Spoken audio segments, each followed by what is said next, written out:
When you've been married for 15 years, you start to think you know the other person better than you know yourself. I mean, Rebecca and I met when we were kids working at the same local diner. She was waitressing, I was flipping burgers in the back, and somehow, amidst the grease and chaos, we clicked. Marriage followed 3 years later. Life wasn't glamorous, but we were solid, or so I thought. I'm Dan, 40 years old, an accountant by trade. Rebecca, the love of my life, or at least the woman I thought was the love of my life, is a 38-year-old nurse. Between us, we've built a tidy little life, a modest suburban house, 2 kids in middle school, and a hyperactive labradoodle named Max. Our friends joke about how we're the poster couple for marital stability. If only they knew. It started with the socks. Funny, isn't it? Something as small and mundane as a pair of socks can unravel everything. I was folding laundry on a Saturday afternoon. Rebecca was working a double shift at the hospital. I came across a pair of unfamiliar socks in her drawer. They were black, branded with a fancy logo, and definitely not something she'd wear. Rebecca loves colorful, loud patterns, polka dots, stripes, llamas. Black wasn't her style. At first, I thought they might belong to a friend or patient. Rebecca's always bringing home odd items, claiming, "Oh, Mrs. Simmons left her shawl again," or Mr. Cartwright insisted I borrow his weird puzzle book. But socks? That seemed off. Still, I shelved the thought. Who questions socks? A week later, Rebecca came home late. Not unusual for a nurse, but something about the way she avoided eye contact made my stomach twist. She muttered about paperwork and hurried upstairs for a shower. That's when I noticed the faint smell of something. Cologne? It wasn't mine. 100 alarm bells went off in my head, but I ignored them. It had to be my imagination, right? Wrong. The turning point came 2 days later. I was fixing the Wi-Fi router in our bedroom, a thankless job I seemed to do every other week. Her phone was on the nightstand, screen lit up with notifications. Now, I'm not one to snoop, but when a message preview read, "Last night was amazing. Can't stop thinking about you," it was like a hammer to my chest. The sender? Someone saved as Chris G. Chris G. Who the hell was Chris G? That's when I made my first mistake. I didn't confront her. I sat there, staring at the phone until the screen dimmed. My heart was pounding so hard I was sure she'd hear it from the kitchen. When she came upstairs later, smiling like nothing had happened, I felt my gut churn with a mix of fury and fear. That night, I barely slept. My mind raced through scenarios. Was it emotional? Physical? Both? How long had this been going on? I thought about our kids, about Max, about the mortgage, about how everything seemed so normal. The socks, the cologne, the text, they didn't fit into the life we'd built. By the time the alarm went off, I had decided one thing. I wasn't going to lose my family over an assumption. If Rebecca was cheating, I needed to know for sure. So I did something I never thought I'd do. I installed a tracker on her phone. The tracker was easy to set up. I found a discrete app that could monitor texts, calls, and location. Rebecca had given me her phone password years ago. We never kept secrets, or so I thought. The irony wasn't lost on me as I tapped in the code and installed the app in less than 5 minutes. My hands were shaking the whole time. A part of me hated myself for what I was doing, but another part screamed, "You need answers." The first 2 days gave me nothing. Rebecca's texts were boring. Her calls mundane. She went to work, came home, played board games with the kids, and cuddled Max on the couch. For a fleeting moment, I thought maybe I'd been wrong. Maybe Chris G. was just a harmless friend, and the message was an innocent misunderstanding. But then, on day 3, Rebecca said she'd be staying late at the hospital again. That's when the tracker showed her location. Not at the hospital, but at some swanky wine bar across town. It wasn't a place we'd ever gone to together, not on date nights or anniversaries. My pulse quickened as I stared at the blinking dot on my screen. I debated what to do. Should I confront her right then and there? Should I wait? Instead, I called her, my voice as calm as I could manage. "Hey, just checking in. How's your shift going?"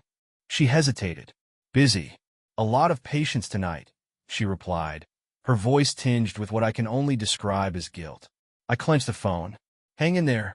Let me know if you need anything." I hung up and sat in silence, my heart racing. A part of me wanted to drive to that bar and see for myself. But I knew I'd lose my cool if I found her there with someone else. I needed more than a location ping. I needed undeniable proof.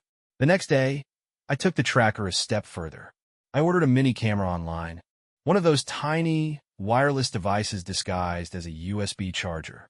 It arrived 2 days later, and I set it up in our bedroom. Again, I felt sick to my stomach doing it, but I couldn't ignore the sinking feeling in my gut. That evening, Rebecca seemed distant. She kissed me on the cheek when she got home, but didn't linger. Her usual warmth fell off. When we crawled into bed, she turned away from me almost immediately, mumbling something about being exhausted. I stared at her back for what felt like hours, wondering if I was imagining it all. But I knew I wasn't. The next morning, while Rebecca was in the shower, I checked the camera footage from the night before. Nothing unusual. Just her changing into pajamas and scrolling on her phone. I felt like an idiot. Maybe I was the bad guy here, snooping on my wife like some paranoid control freak. But then, a few nights later, the camera caught something. Rebecca came home late again, saying her shift had been crazy. She kissed me goodnight, went upstairs, and closed the door to our bedroom. I waited until she was asleep before checking the footage. What I saw turned my stomach. She pulled a small, gift-wrapped box out of her bag and tucked it into her nightstand. Then, she pulled out her phone and typed a message, her face glowing in the screen's light. The tracker app gave me the message in real time. I got it. Can't wait to see your face when I give it to you. It wasn't addressed to me. I stared at the footage while rising in my throat. Who was the gift for? Chris G? Someone else? My mind went wild with possibilities. Maybe it was innocent. Maybe she was planning some surprise for me, but my gut told me otherwise. The worst part? I couldn't bring myself to ask her about it. I just lay there next to her, staring at the ceiling, wondering what the hell had happened to the woman I thought I knew. The next day, I made a decision. I wasn't going to sit in the dark any longer. If she wouldn't tell me the truth, I'd have to find it myself. I called in sick to work and waited until she left for her shift. Then I went straight to the nightstand and pulled out the box. It was heavier than I expected, wrapped in gold paper with a red ribbon. My hands trembled as I tore it open. Inside was a watch, a sleek, expensive-looking men's watch. Not mine. I put the box back exactly as I'd found it and sat on the edge of the bed, staring at the floor. I wasn't sure if I wanted to cry, scream, or throw something. All I knew was this. Rebecca had some explaining to do. And for once, I was ready to hear the lies. I spent the rest of that day in a haze. Every time I closed my eyes, I pictured Rebecca carefully wrapping that watch, the same hands that used to write me love notes, now crafting a gift for another man. My mind conjured images of this Chris G. Tall, suave, probably wearing cologne that cost more than my car insurance. It made me want to puke. By the time Rebecca got home, I had decided tonight was the night. I was done snooping. I wanted answers. She walked through the door with her usual bright smile, but I could see the cracks underneath. "Hey," she said, leaning in for a kiss. I turned my head slightly, and her lips brushed my cheek instead. Her smile faltered. "You okay?" she asked, her voice cautious. "Long day," I mumbled, avoiding her eyes. I couldn't confront her in the middle of the kitchen with the kids running around and Max wagging his tail at her feet, like she was some kind of saint. No, I needed privacy. We ate dinner in near silence, the kids chattering away while I pushed spaghetti around my plate. Rebecca glanced at me a few times, probably wondering why I wasn't cracking dad jokes or telling one of my dumb work stories. I avoided her gaze, but I could feel the tension building between us. After dinner, I sent the kids upstairs to finish their homework and told Rebecca I needed to talk to her. Her face paled. "About what?" she asked, trying to sound casual, but the slight tremor in her voice gave her away. "Let's go to the bedroom," I said. She hesitated for a second, then nodded. I closed the door behind us and turned to face her. She stood by the bed, arms crossed, eyes darting around like she was calculating the quickest escape route. "What's going on, Dan?" she asked, forcing a smile. "You're acting weird." I cut straight to the point. "Who's Chris G?" Her smile vanished. For a moment, she looked genuinely stunned, like I'd just accused her of robbing a bank. "What are you talking about?" "Don't play dumb, Rebecca," I said, my voice sharper than I intended. "I saw the message. Last night was amazing. Can't wait to see your face. I gestured toward the nightstand. And that watch, is it for him? Her mouth opened and closed like a fish gasping for air. Dan, you're mistaken, she stammered. He's just a coworker. We're friends. That's it. I let out a bitter laugh. Friends, huh? You buy all your coworkers expensive gifts and text them hearts at night. She blinked rapidly, her face flushing. It's not like that, she insisted. He's been going through a rough time. I was just trying to cheer him up. Oh, so you're a charity worker now? I snapped. Come on, Rebecca. I'm not an idiot. Her shoulders slumped, and for a moment, I thought she might come clean. But instead, she dug in. Dan, you're overreacting. I swear it's nothing. I didn't tell you because I knew you'd get jealous and blow it out of proportion. Blow it out of proportion? I repeated, incredulous. You've been lying to me, sneaking around and hiding gifts, and I'm the problem? She sighed heavily, like I was the one inconveniencing her. Fine, she said, throwing her hands up. If you want the truth, yes, I bought in the watch. But it's not what you think. He's my secret Santa at work, and I didn't want you making a big deal about it. My jaw tightened. Secret Santa? Yes, she said a little too eagerly. He's been really kind to me at work, helping me out with some tough shifts. I thought he deserved something nice. I stared at her, trying to gauge whether she was lying. She was good at it, I'll give her that. But something about her story didn't sit right. So, why didn't you just tell me that in the first place? I asked, narrowing my eyes. She hesitated, chewing her lip. Because I knew you'd react like this, she said finally. Look at you, Dan. You're accusing me of cheating over a freaking watch. I clenched my fists at my sides. You're damn right I'm accusing you, I said. Because nothing about this adds up. The late nights, the weird messages, the lies. Rebecca, what else am I supposed to think? She threw her hands up again, her eyes glistening with tears. I can't believe you don't trust me, she said, her voice breaking. After everything we've been through, you think I betray you? Her words stung more than I expected. Part of me wanted to believe her, to accept her story and pretend everything was fine. But the other part, the part that had seen her text Chris G. late at night, couldn't let it go. I don't know what to believe, I admitted, my voice softening. But until I do, that watch isn't leaving this house. Rebecca's face hardened, and she crossed her arms. Fine, she said coldly. Keep it. I don't care. She stormed out of the room, slamming the door behind her. I sat on the edge of the bed, staring at the nightstand, my heart heavy. If she wasn't going to tell me the truth, I'd have to find it myself. And I wasn't above getting creative. The days that followed were a strange mix of cold civility and quiet tension. Rebecca and I spoke only when necessary. Our conversations clipped and polite, as if we were coworkers rather than husband and wife. The kids picked up on the shift, though we both tried to keep up appearances for their sake. Still, I could see the questions forming in their eyes every time they caught us avoiding each other's gaze at the dinner table. Rebecca continued to insist that the watch was part of some harmless Secret Santa tradition.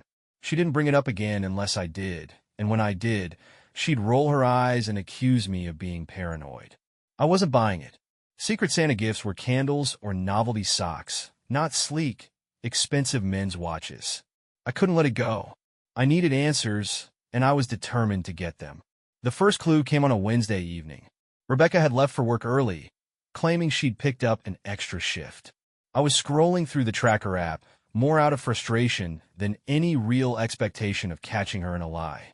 But there it was, her location pinged not at the hospital, but at a nearby park. She'd been there for almost an hour. I couldn't just sit there. I grabbed my keys, told the kids I'd be back soon, and drove to the park. It was nearly dusk when I arrived, the sky painted in shades of orange and purple. I parked a block away and walked toward the ping on the app, my heart pounding. As I approached the clearing, I saw her, Rebecca, sitting on a bench near the fountain. She wasn't alone. A man sat next to her, tall, dark-haired, wearing a sharp navy suit that looked like it had been tailored just for him. He had his hand on her shoulder, leaning in close as he spoke. I couldn't hear what they were saying, but the body language was clear. The way she laughed softly, tucking her hair behind her ear. The way he leaned in, just enough to blur the line between friendly and intimate. My fists clenched at my sides. This wasn't some innocent workplace interaction. This was something else. I stayed hidden, my stomach churning as I watched. The man pulled something out of his pocket, a small box. Rebecca's eyes lit up as he opened it, revealing what looked like a bracelet. She took it, slipping it on her wrist with a smile that made my chest tighten. That was enough for me. I turned and walked away, my mind racing. I didn't confront her, not yet. I needed more than just a glimpse of them together. I needed undeniable proof, something that couldn't be explained away with another one of her flimsy excuses. The next day, I reached out to a private investigator. It felt extreme, like something out of a bad TV drama, but I was out of options. I gave him the details I had, her work schedule, the messages from the tracker app, and the location of the park. He assured me he'd get to the bottom of it. 2 days later, he called me with an update. "We've got something," he said, his tone professional but tinged with urgency. "Meet me at this address in an hour." The address turned out to be a cafe on the edge of downtown. I walked in, my stomach in knots, and found the investigator sitting in the corner with a laptop. He slid it across the table, and I stared at the screen. There she was, Rebecca, clear as day, sitting across from the same man I'd seen in the park. They were at a restaurant, dimly lit with candles and wine glasses on the table. The photos showed them laughing, leaning close, her hand brushing his as she reached for her glass. "Who is he?" I asked, my voice tight. The investigator flipped to another photo. The man was standing outside the restaurant, talking on his phone. "His name is Christopher Grant," he said. "Works in hospital administration. He's not just a co-worker. He's her boss." I felt the air leave my lungs. Her boss. That explained the secrecy, the expensive gifts, the late nights. It also made me furious. Not only was she cheating, but she was risking her career, our family stability. For this, the investigator's voice broke through my thoughts. "There's more," he said. He handed me a file, thick with printed photos and notes. They've been meeting regularly for weeks. Restaurants, the park, sometimes even his office after hours. I stared at the file, the weight of it crushing me. This was it, the undeniable proof I'd been waiting for. But now that I had it, I wasn't sure what to do next. Confronting her would be the obvious move, but it felt too simple, too easy. I wanted her to feel the betrayal, the pain, the humiliation that I was drowning in. If Rebecca thought she could get away with this, she was in for a rude awakening. I wasn't just going to expose the truth. I was going to make her regret every second of it. The folder sat on my desk like a loaded gun. Every photo, every note, every timestamp was a bullet, and I had no idea how or when to fire it. My hands itched to confront her immediately, but something held me back. A confrontation wouldn't be enough. I wanted her to feel the weight of her choices the way I had been feeling it, slow, suffocating, and inescapable. The next morning, Rebecca went about her routine as if everything was fine. She hummed softly while making coffee, kissed the kids on the head, and gave me a quick smile before heading out the door. The sight of her acting so normal made my stomach churn. How could she stand there, pretending like nothing was wrong? I decided to play along for now. If Rebecca was good at hiding things, I could be better. That afternoon, I called in sick to work and spent hours strategizing. A direct confrontation would give her the chance to twist the narrative, to cry and beg for forgiveness without truly facing the consequences. No, I needed something bigger, something more deliberate. That's when the idea hit me. Rebecca's birthday was in 2 weeks, and she had been hinting for months about wanting to throw a small dinner party with our closest friends and family. At the time, I'd agreed, thinking it would be nice to celebrate her, but now the idea took on a new purpose. What better stage to reveal the truth than in front of everyone she cared about? Over the next week, I prepared meticulously. I coordinated with the investigator to gather additional evidence. Texts, receipts, anything that painted a complete picture of her infidelity. I arranged for the dinner to be held at our favorite restaurant, reserving the private room we'd celebrated countless anniversaries in. The irony wasn't lost on me. Rebecca, clueless as ever, was thrilled when I brought up the party again. "You're the best," she said, throwing her arms around me. I stiffened but forced a smile. "I just want to make your birthday special," I replied, the words laced with hidden meaning. The night of the party arrived, and the restaurant buzzed with chatter as our friends and family gathered around the long table. Rebecca looked radiant in a navy blue dress, her laughter filling the room as she flitted between guests. Watching her charm, everyone felt like a knife twisting in my chest, but I held my composure. After dinner was served, I stood to make a toast. Rebecca beamed at me, her eyes shining with affection, or maybe guilt. I raised my glass, clearing my throat as the room quieted. I want to thank everyone for coming tonight to celebrate Rebecca. I began, keeping my voice steady. She's been the love of my life, my partner, the mother of our kids, and the glue that's held our family together. Rebecca's smile widened, and she reached for my hand. I didn't take it, but I continued, my voice dropping slightly. I recently discovered that Rebecca has been holding some secrets from me. A murmur spread through the room, and Rebecca's smile faltered. Dan, what are you? I held up a hand, cutting her off. Please, let me finish. I pulled out the folder, placing it on the table in front of me. You see, for the past few months, Rebecca has been involved with someone else. His name is Christopher Grant. Her boss. Gasps erupted around the table. Rebecca's face drained of color, her eyes darting to the folder as if it might explode. Dan, stop, she said, her voice trembling. This isn't the time or place. Oh, I think it's the perfect time and place, I said coldly. You've been lying to me, to our kids, to everyone in this room, and I think they deserve to know the truth. Rebecca stood abruptly, her chair scraping against the floor. We need to talk about this privately, she hissed, grabbing my arm. I pulled away. Why? So you can lie to me some more? I'm done talking privately, Rebecca. I turned to the room, addressing everyone. I have proof, I said, opening the folder and pulling out a photo. I held it up for everyone to see, a picture of Rebecca and Christopher at the restaurant, her hand on his arm. This is who she's been spending her late nights with while I've been home with our kids. The room was silent except for the sound of Rebecca's ragged breathing. Tears streamed down her face, but I felt no sympathy. She had chosen this path, and now she had to walk it. I trusted you, I said, my voice breaking. I built a life with you, and this is how you repay me? By throwing it all away for him? Rebecca didn't respond. She just stood there, shaking, as the weight of her actions crushed her. The rest of the party was a blur. People murmured awkward goodbyes, avoiding eye contact as they left. Rebecca tried to speak to me, but I brushed past her, my heart pounding. For the first time in weeks, I felt like I could finally breathe. But this was just the beginning. Rebecca might have thought the worst was over, but I wasn't finished. Not by a long shot. The aftermath of that dinner party was like living in the middle of a tornado. News of Rebecca's affair spread faster than I thought possible. Our friends, our family, even a few neighbors, everyone seemed to know within days. The pitying looks, the hushed whispers.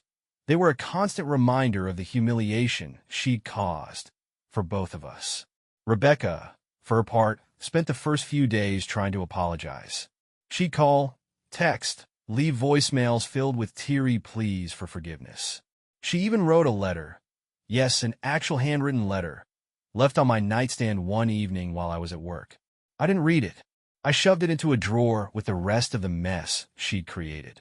I told her to stay at her sister's house until we could figure things out. The kids, thankfully, were still somewhat shielded from the chaos. I told them that Mom needed some time to sort things out, and that we'd talk as a family when the time was right. It wasn't the full truth, but it wasn't a lie either.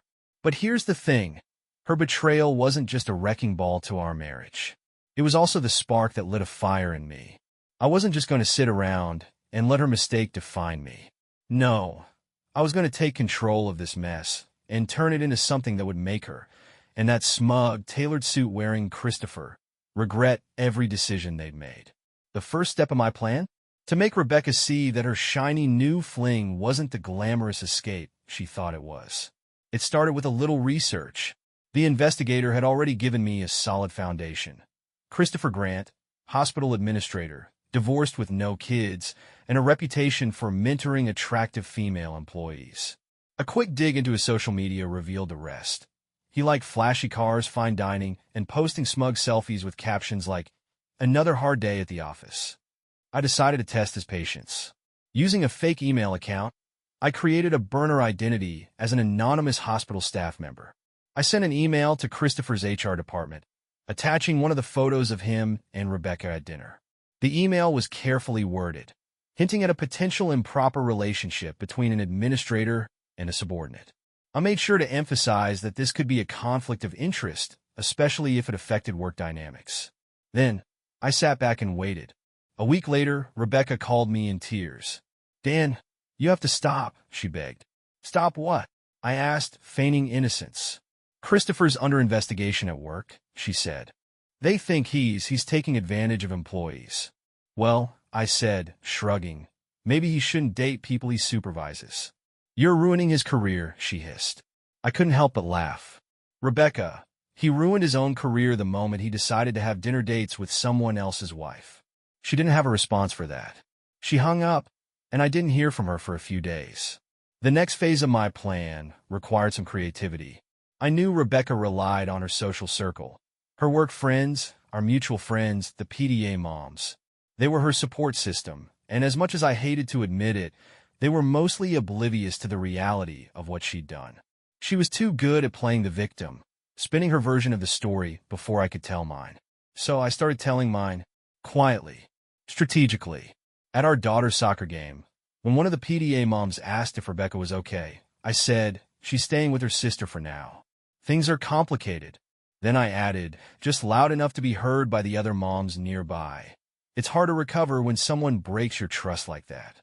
At work, when a coworker asked how my family was, I replied, "Oh, trying to figure out how to co-parent with someone who thought a workplace affair was a good idea." It didn't take long for the whispers to start. Rebecca's carefully curated image began to crumble. Mutual friends started pulling away from her. Invitations to brunches and book clubs dried up. Even her own sister, who had initially defended her, began to side-eye her choices. But the real kicker? Christopher wasn't the knight in shining armor she'd built him up to be. The HR investigation put him on administrative leave, and suddenly, his flashy lifestyle was under scrutiny. Rebecca had hitched her wagon to a man whose wheels were falling off. One evening, she showed up at the house unannounced. I let her in, partly because the kids were home and partly because I wanted to hear what she had to say. She looked tired, disheveled, and uncharacteristically unsure of herself.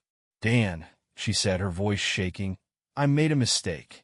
I leaned against the kitchen counter, crossing my arms. "Oh, you think?" She winced. "I don't want to lose our family. I'll do whatever it takes to fix this." I let her words hang in the air for a moment before responding. "You don't get to decide that, Rebecca. You already made your choice when you started lying to me. Now I get to decide if I even want to give you a chance." Her eyes filled with tears, but I didn't budge. This wasn't over. Not for her and definitely not for me. If she thought this was rock bottom, she had no idea what was coming next. Rebecca's plea lingered in the air long after she left. "I'll do whatever it takes," she had said, her voice trembling with desperation. Once upon a time, those words might have moved me, made me believe that things could be fixed. But now, they felt hollow, like a desperate bid to salvage something she had already burned to the ground. The kids were asleep, the house was quiet, and I sat at the kitchen table nursing a glass of whiskey. I replayed the conversation in my head, wondering if her remorse was genuine or just another performance. Maybe it didn't matter. Trust wasn't something you could stitch back together with a few tears and promises. It had to be rebuilt brick by agonizing brick, and I wasn't sure I wanted to be the one holding the mortar. The next morning, I resolved to focus on the kids. They were the only part of this mess that mattered. Whatever else happened between Rebecca and me, I needed to protect them from the fallout. I started waking up earlier to make them breakfast, driving them to school, and sitting through their endless stories about classmates and video games. It wasn't much, but it grounded me. Rebecca, meanwhile, was trying to claw her way back into our lives. She called every day, offering to help with the kids, to cook dinner, to talk things through. I kept my responses polite but distant. I needed time to think, to figure out what kind of life I wanted moving forward. Then came the bombshell. I was sitting at my desk at work when my phone buzzed with a notification from the investigator. He'd sent me an email marked urgent. My heart sank as I opened it, bracing for more bad news. It was worse than I expected. Attached were financial records, receipts, transfers, and emails that painted a damning picture. Christopher Grant wasn't just an administrator with a wandering eye. He was involved in a major financial scandal at the hospital. Kickbacks from vendors, falsified expense reports, and God knows what else. Rebecca's name appeared on a few of the documents, her role unclear, but definitely present. My blood ran cold. Had she known? Had she willingly participated? Or was she just collateral damage in his scheme? Either way, this wasn't just a marital problem anymore. It was a legal one. I called the investigator immediately. "What the hell is this?" I demanded. "It's exactly what it looks like," he replied calmly. "Christopher's been under investigation for months. Your wife's connection to him flagged some of these transactions. It's not conclusive, but it's enough to raise questions." I slammed my hand on the desk. "Questions like whether she's going to end up in jail?" "It's too early to say," he admitted. "But I'd recommend talking to a lawyer, just in case." I hung up and stared at the screen, my mind racing. This was bigger than the affair, bigger than our crumbling marriage. If Rebecca was implicated in Christopher's scheme, it could ruin her career, her reputation, everything. And by extension, it could destroy what little stability our kids had left. That night, I called her. "We need to talk," I said, my tone leaving no room for argument. She showed up an hour later, looking hesitant but hopeful. "What's this about?" she asked as she stepped inside. I handed her a copy of the documents, watching her face pale as she flipped through them. "Explain this," I said coldly. Her hands trembled as she held the papers. I don't know what this is." "Don't lie to me, Rebecca," I snapped. "Your name is all over these transactions. Did you know what he was doing?" "No," she insisted, her voice rising. "I swear, Dan, I didn't know. He asked me to handle some invoices and reports, but I thought it was just part of my job. I didn't know he was—" She stopped, tears streaming down her face. "I didn't know." I studied her, trying to gauge whether she was telling the truth. "Do you have any proof?" I asked. "Emails, messages, anything that shows he misled you?" She nodded shakily. "I think so. I'll find them." "You'd better," I said, my voice sharp. "Because if this blows up, it's not just your career on the line. It's everything." Rebecca broke down, sobbing into her hands. "I'm sorry," she choked out.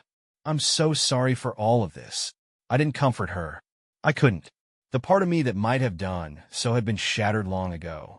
Instead, I leaned back, folding my arms. "You're going to fix this," I said. "You're going to get your name cleared. And you're going to explain to our kids why their mother's mistakes nearly ruined their lives." She nodded, unable to speak through her tears. As she left, I felt a grim sense of satisfaction. For the first time since this nightmare began, I had the upper hand. But this wasn't about winning. It was about making sure Rebecca and Christopher paid for what they'd done.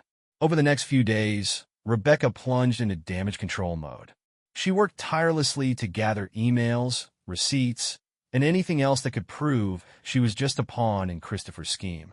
I watched from a distance, only offering curt responses when she asked for help.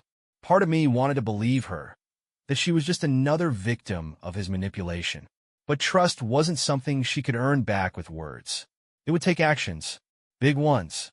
In the meantime, I decided to focus my attention on Christopher. He had already been placed on leave, but I knew that wasn't enough.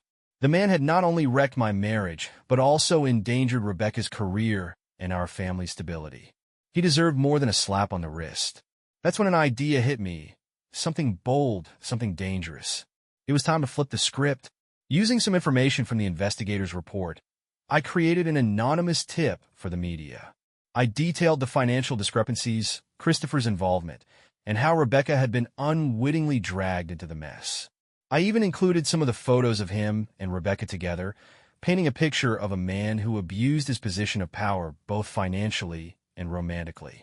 Within 48 hours, the story hit the local news. "Hospital administrator accused of financial misconduct, inappropriate relationships," read the headline. It didn't take long for the story to spread, especially on social media. Comments poured in, and while some of them were vile, most focused their outrage on Christopher. As for Rebecca, she was painted as someone caught in his web, a sympathetic figure. It wasn't the full truth. but it was enough to shift the narrative. Rebecca called me the night the story broke, her voice frantic. Dan, did you do this? Do what? I asked, feigning ignorance. The news. They're talking about Christopher. About me. Oh, I said, feigning surprise. I might have sent a tip to a reporter. Thought the public had a right to know. Her sharp intake of breath was all the confirmation I needed. Dan, you had no right. I had every right. I interrupted, my voice cold. You brought this mess into our lives. I'm just cleaning it up. Rebecca was silent for a moment before she spoke again, softer this time. You've made me look like a victim. You are a victim, I said flatly. But not just of him. You're also a victim of your own choices. Maybe this will remind you of that. The next day, I noticed a shift in Rebecca. She was quieter, more introspective. She spent hours on her laptop, compiling evidence for her lawyers and the hospital's HR department. When she wasn't working, she was with the kids, showering them with attention in a way that felt almost desperate. And then, unexpectedly, she approached me. I want to tell the kids, she said, standing in the kitchen with a cup of coffee in hand. Tell them what? I asked, though I knew exactly what she meant. About what I did, she said, her voice trembling. About why I've been staying with my sister. They deserve to know. For a moment, I was stunned. This was the first time Rebecca had voluntarily offered to take accountability without being forced into a corner. I searched her face, looking for signs of manipulation or ulterior motives, but all I saw was raw vulnerability. Are you sure? I asked, my voice cautious. She nodded. They'll hear about it eventually, if they haven't already. I want them to hear it from me. We sat the kids down that evening, and Rebecca explained, haltingly, tearfully, what had happened. She didn't sugarcoat it, but she didn't go into lurid details either. She told them she'd made a mistake, one that hurt me and put our family in a difficult position. She apologized, over and over, her voice cracking as she spoke. The kids were confused and hurt, their young minds struggling to process what she was saying. Our eldest, Emily, asked, Are you and Dad getting divorced? Rebecca froze, her eyes darting to me. It was the question we'd both been avoiding, but there it was laid bare. I don't know. I admitted, my voice heavy. We're trying to figure things out. Emily nodded, tears spilling down her cheeks, while our youngest, Jake, climbed into Rebecca's lap and hugged her tightly. The sight was both heartbreaking and infuriating. They deserved so much better than this. After we put the kids to bed, Rebecca turned to me. Thank you, she said softly, for letting me do that. I nodded but didn't respond. I wasn't ready to forgive her. Not yet. The next day, the fallout from the news story escalated. Christopher was fired from the hospital, and whispers of criminal charges began circulating. Rebecca, meanwhile, was placed on administrative leave while the hospital reviewed her involvement. It wasn't ideal, but it was a start. As I watched everything unfold, I realized something. Revenge had given me some satisfaction, but it hadn't erased the pain. It hadn't fixed the damage Rebecca had caused. The question now was whether I wanted to fix it, or whether it was time to walk away for good.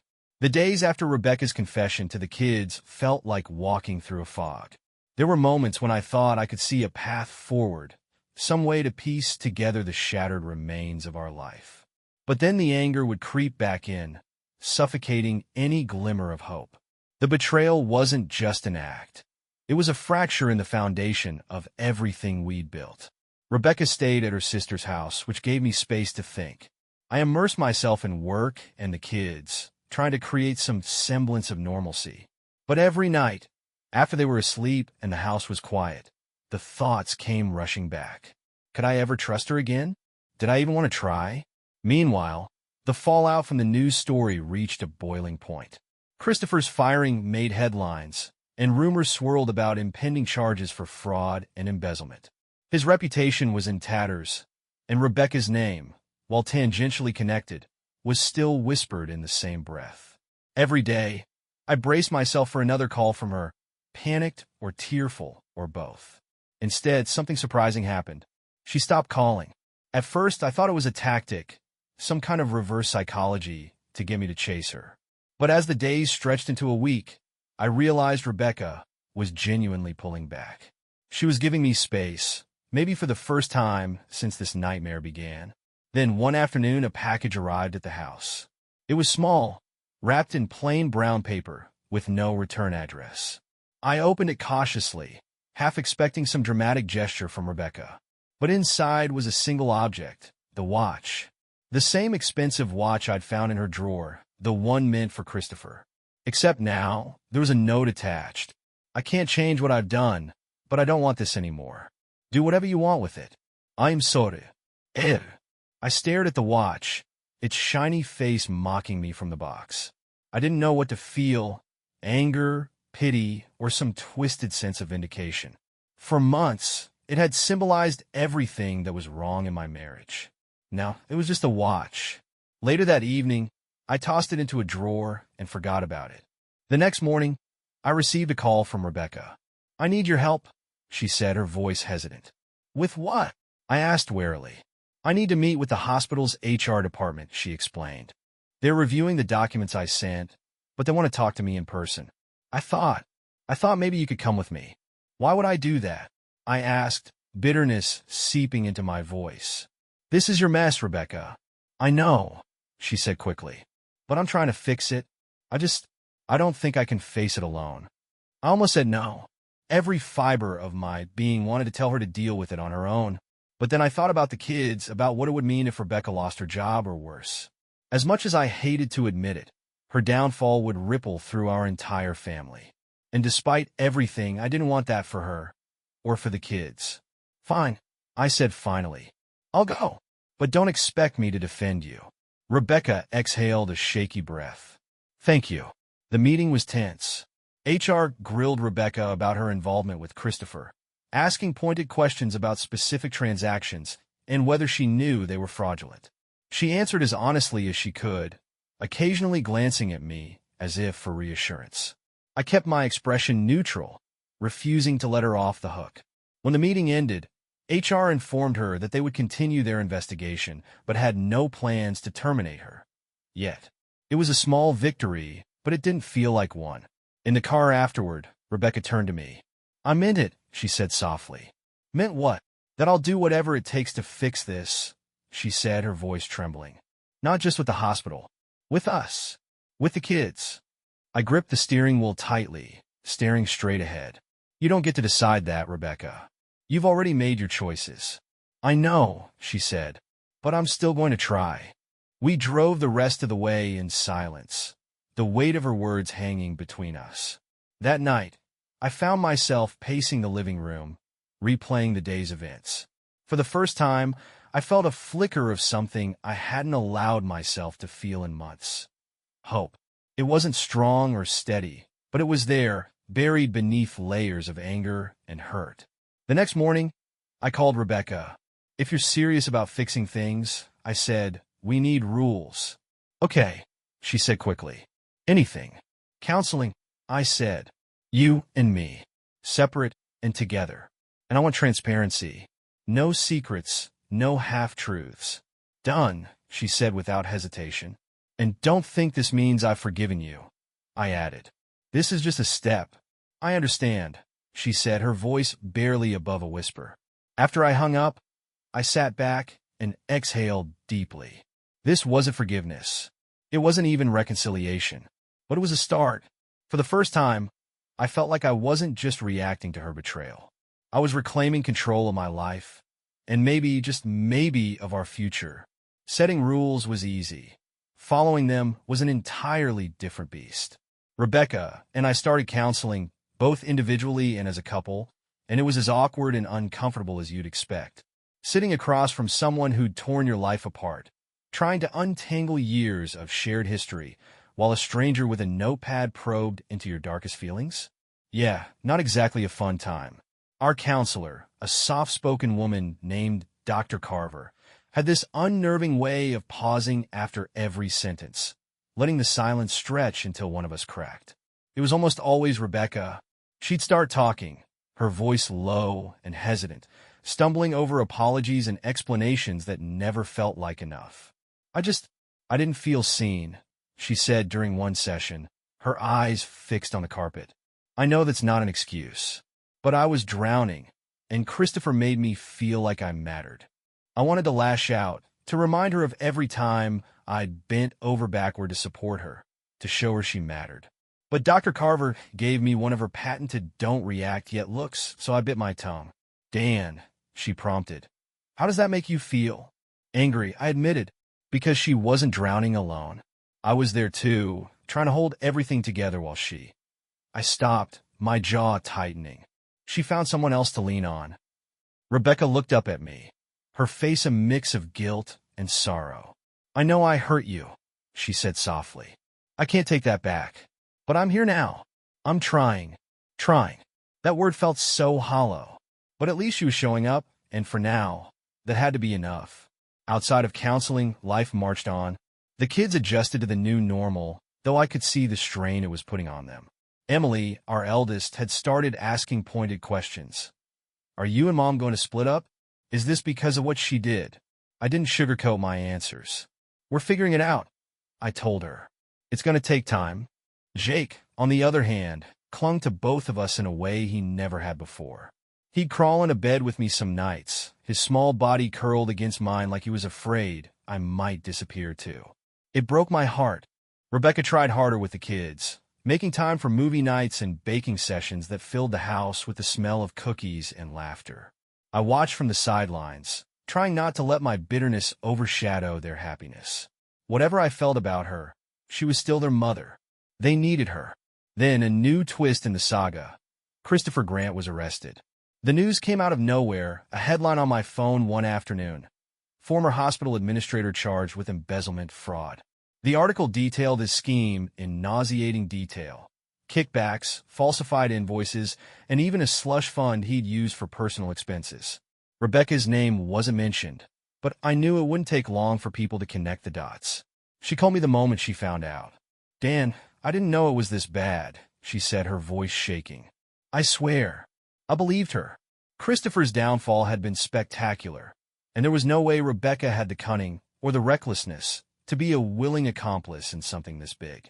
Still, the proximity to his mess tainted her, and by extension, our family. Later that evening, I found myself scrolling through comments on the news article. People were ruthless, calling him every name under the sun. But a few mentioned Rebecca, speculating about her involvement. Wasn't he having an affair with one of his staff? That nurse lady. Bet she knew. No one's that naive. I closed the app, my jaw tightening. I wanted to defend her, to tell these strangers they didn't know the full story. But part of me, the wounded, angry part, felt like she deserved the scrutiny. She'd made her bed, and now she had to lie in it. The next morning, Rebecca called again.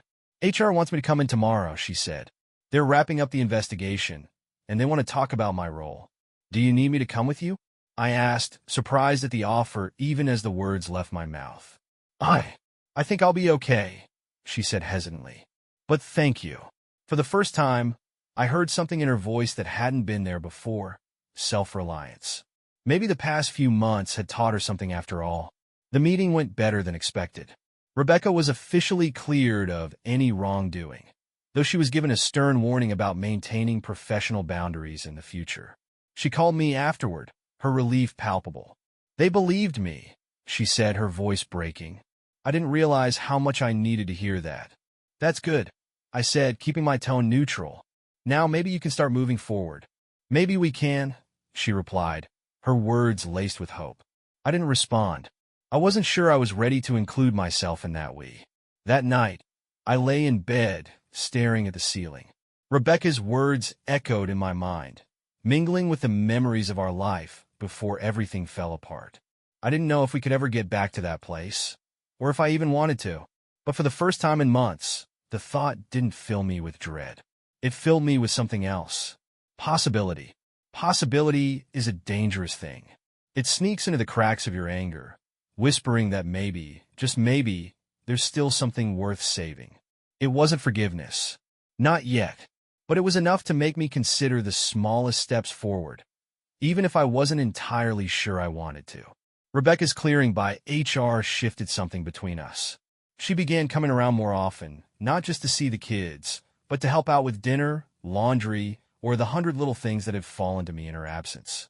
At first, I kept her at arm's length, watching her every move like she might slip back into the woman who had lied and betrayed me. But she didn't. She was careful, quiet, and for once, she wasn't trying to control the narrative. It was strange having her in the house again, like we were circling each other, trying to figure out where we stood. The kids seemed happier, though, and that counted for something. Emily had stopped asking so many pointed questions, and Jake had started smiling more, his little world beginning to feel stable again. Still, the wounds were far from healed. Every time Rebecca looked at me, her eyes filled with hope and apology, I felt the weight of what she'd done pressing down on me. Every touch, every soft word felt like a test of my resolve. Then came the night everything shifted again. It was a quiet Friday evening. The kids were at a sleepover, and Rebecca had stayed late after dinner, cleaning up while I worked on my laptop in the living room. It was the first time we'd been alone in weeks, and the silence between us felt heavier than usual. "Dan," she said softly, breaking the quiet. I looked up, surprised by the tremor in her voice. She stood in the doorway, her hands nervously twisting a dish towel. "Can we talk?" "We're talking," I replied, trying to keep my tone neutral. She stepped into the room, her movements hesitant. "No, I mean really talk. About us." I sighed, closing my laptop and setting it aside. "Okay, what do you want to say?" She sat down on the edge of the couch, keeping a careful distance between us. "I know I can't undo what I've done," she began, her voice steady despite the emotion behind it. "And I know you may never trust me again. But I need you to know how sorry I am. Not just for the affair, but for everything, for making you feel unseen, for letting things get so bad that I thought someone else could fix it." I didn't respond immediately, letting her words hang in the air. "Why now?" I asked finally. "Why tell me this now?" "Because I've been trying to fix everything except the one thing that matters most," she said, her eyes meeting mine. "You. Us." Her honesty caught me off guard. For months, I'd been bracing for excuses, justifications, or pleas for forgiveness. But this felt different, raw and unpolished, like she wasn't rehearsing a script anymore. "Rebecca," I said slowly, "I don't know if I can forgive you." She nodded, tears welling up in her eyes. "I know, and I'm not asking you to. I need you to know that I'm willing to do whatever it takes. Even if it's just proving to you that I can be better, whether or not you ever take me back." The vulnerability in her voice chipped away at my anger, though it didn't erase it. "This isn't about taking you back," I said. "This is about whether we can rebuild something worth keeping. And honestly, I don't know." Her shoulders slumped, but she nodded. "I understand." For a moment, neither of us spoke. The only sound was the faint hum of the refrigerator in the next room. Then, almost impulsively, I asked, "What made you do it?" She flinched, her eyes flickering with pain. "I don't know," she admitted. "I wish I could tell you it was because I was unhappy or lonely or whatever excuse people use. But the truth is, I was selfish. I thought I could have it all. Your love, our family, and the excitement I thought I was missing. And I didn't think about what it would cost until it was too late." Her words hit like a gut punch. I'd spent months trying to make sense of her betrayal, looking for reasons that might soften the blow. But hearing her own admission of selfishness only made it harder to forgive. "And now?" I asked, my voice low. "What do you want now?" She swallowed hard, her voice trembling. "I want to earn your trust again. I want to be the person you deserve, even if it takes the rest of my life." It wasn't the answer I expected, and maybe that was why, for the first time, I felt the smallest crack in the walls I'd built around myself. After she left that night, I sat alone in the living room, staring at the spot where she'd been sitting. Her words echoed in my mind, colliding with memories of our life before everything fell apart. I thought about the woman I'd married, the partner I'd built a life with, and the stranger she'd become. Could I trust her again? Could I let go of the anger, the pain, and the betrayal? I didn't know, but for the first time I was willing to try. Willing to try. Those words stuck in my head for days, bouncing around like loose marbles on a tilted floor. They felt heavy, like a decision already made, even though I wasn't sure if my heart was on board. It's one thing to say you're willing to try, and it's another thing entirely to actually try. Rebecca and I fell into a tentative rhythm, She came over more frequently, not just for the kids, but for dinner, errands, and even counseling sessions. There was a cautiousness between us, like walking on cracked ice. Neither of us wanted to make the wrong move and send everything spiraling again. But the cracks were still there. Every time she smiled at me or reached out to touch my arm, I felt a pang of resentment. She'd had the choice to value what we had, and she hadn't. That was a hard thing to forget.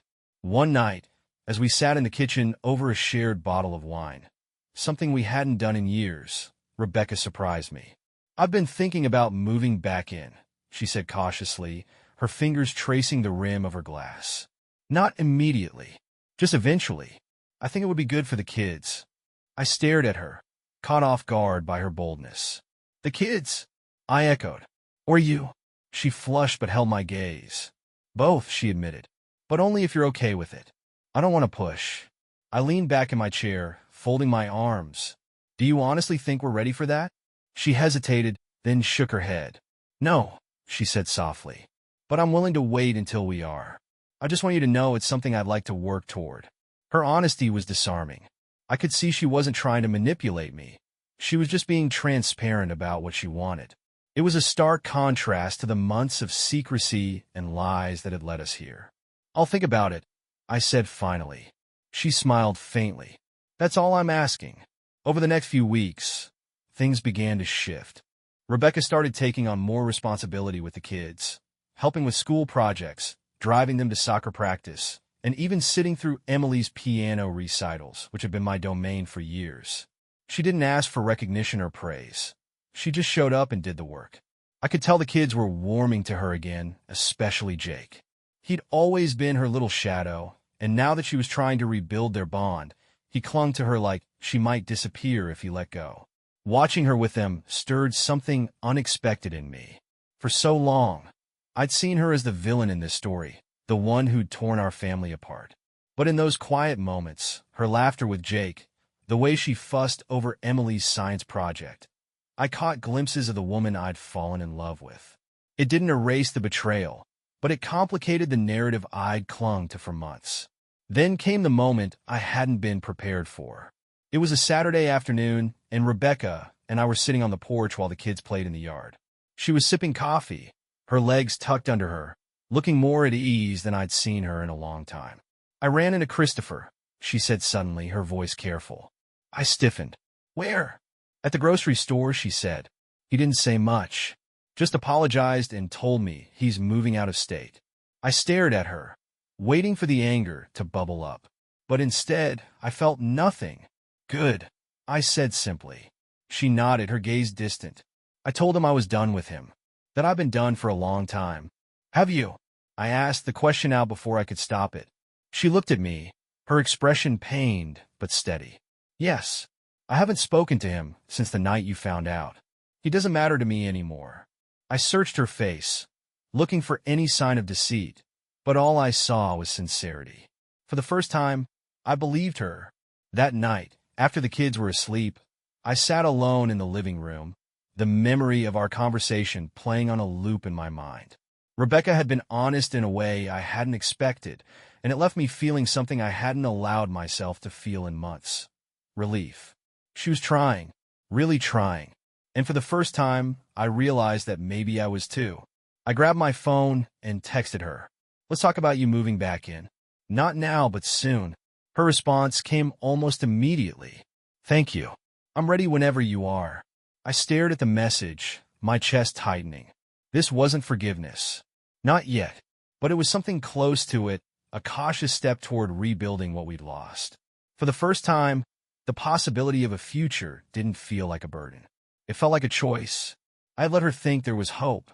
For weeks, I played the part of the wounded husband on the edge of reconciliation. Counseling, shared dinners, even the quiet moments where she confessed her regrets. I let her soak in the illusion that we might somehow rebuild what she'd destroyed. But I knew from the moment I'd found that text on her phone that forgiveness wasn't in the cards. Love might have made me blind once, but betrayal opened my eyes wide enough to see what needed to be done. She wasn't moving back in. Not ever. The perfect opportunity came when the hospital announced its decision. Rebecca was reinstated, her name cleared. Her coworkers even threw her a small celebration at a bar downtown. She came home glowing, her confidence inching back into place. That night, she curled up on the couch beside me, laughing softly as she recounted how her colleagues had toasted to her resilience. And that's when I made my move. You know, I said casually, swirling the last of my whiskey in the glass. I've been thinking. Maybe it's time we start fresh. Let's really put this behind us. Her eyes widened with hope. You mean that? Yeah, I said, giving her the smile that used to melt her. Let's move forward. Together. She teared up, and I let her hug me, her body shaking as she whispered thank yous into my shoulder. I held her just long enough for her to believe it. The next day, I set the plan in motion. It started with her belongings. Every keepsake, every memento, every little piece of her life that had seeped into mine. I boxed them up, loaded them into my truck, and drove them to a storage unit I'd rented under her name. I left her a single key in an envelope, which I'd deliver later. Step 2 involved the house. I'd already spoken to a lawyer months ago and learned that since the house was in my name before our marriage, it was legally mine. Rebecca had no claim to it. The locks were changed by noon, and the new alarm code was something only I and the kids would know. Step 3? Public humiliation. Not at some dinner party this time. This would be personal, intimate, the way her betrayal had been. That evening, I invited her over. I texted her that I wanted to celebrate our new beginning and asked her to dress up. She arrived in a sleek black dress, her smile wide and hopeful as she stepped inside. I could tell she was relieved, thinking her life was finally slotting back into place. You look amazing, I said, handing her a glass of wine. She blushed, her eyes shining as she sipped. I waited until she was comfortable, until she thought this was the start of her happy ending. Then I dropped the hammer. You know, Rebecca, I began, setting down my glass. I've been doing a lot of thinking. About us. About what you did. Her smile faltered. Dan, I thought we were moving past this. We are, I said, my voice calm. But only in one direction. I reached into the side table and pulled out a manila envelope, tossing it onto the coffee table. She stared at it confused. What's this? She asked, her voice barely above a whisper. Open it, I said. She hesitated, then picked up the envelope and slid out its contents. Photos, receipts, screenshots. The full dossier of her affair with Christopher, courtesy of my private investigator. But this time, I'd added something extra. Copies of every text, email, and note she'd sent me since we started rebuilding. Proof of her groveling, her desperation. Why are you showing me this? She asked, her face pale. Because I'm not forgiving you, I said, leaning forward. I'm done pretending. You don't get to walk back into my life and play house after what you did. Her lips trembled. Dan, please. I'm not finished, I snapped, cutting her off. You're a liar, Rebecca. A cheater. You broke your vows, and you think some tears and counseling sessions are enough to fix that? No. You destroyed us, and now you're going to feel what that's like. I stood, towering over her as she shrank into the couch. Your things are in a storage unit. The house is mine. The locks are changed. And these, I gestured to the documents on the table, are going to your friends, your parents, and your co-workers. Everyone will know exactly who you are. Her eyes widened in horror. You can't do that, she whispered. I already did, I said, smiling coldly. Check your phone. She fumbled for her purse, pulling out her phone with shaking hands. Her face crumpled as she saw the notifications, messages from friends, co-workers, and even her sister. They'd all received copies of the dossier. The facade she'd worked so hard to rebuild was crumbling in real time. Dan, she sobbed, clutching the phone. Please think of the kids. I am, I said flatly. They deserve better than you. I walked to the door and opened it. Get out. She stared at me, her face streaked with tears, but I didn't flinch. After a moment, she stood, gathering what little dignity she had left, and walked out the door. I shut it behind her, locking it with a finality that sent a wave of satisfaction through me. As I stood there in the silence, I felt lighter.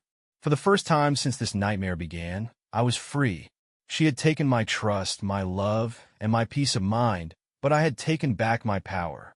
and I didn't regret a single thing.